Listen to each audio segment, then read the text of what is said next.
My favorite thing in the entire world is sashaying into a sports bar all dolled up with a elated lipstick smile and saddling up to the biggest bro there, daintily tapping him on the shoulder and saying, "What's the score?" And he always stares at me for a few seconds, not quite sure what to say, wondering if this is just part of my larger knob-gobbling game. Worried that if he answers me, it just might turn him gay.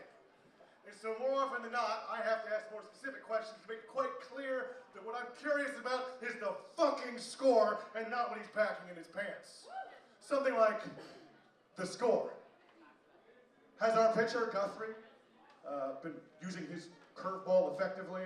Does the catcher seem to be calling for low and away when we're way ahead in the count? And that's when lips and assholes unpucker and he says, "Actually, yeah, Guthrie's doing pretty good. We're going into the fourth inning with a one-run shutout. We're up a run."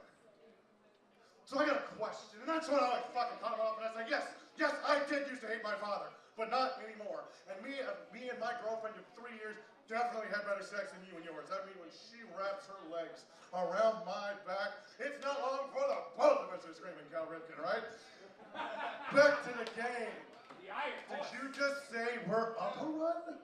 Does that mean that our power is actually turning into productivity and that we're no longer swinging at ghosts? And that's when this shit-eating grin dissolves all boundaries and me and this bro are just talking about baseball and the sports we played in high school and how much we pretend to bench press. And so what if he still wondered why I'm dressed like a slutty 17-year-old riot girl? His guard is down. And now he's not afraid to introduce me to his friends anymore, and it no longer seems so far-fetched that faggots and sports fanatics are not mutually exclusive sects.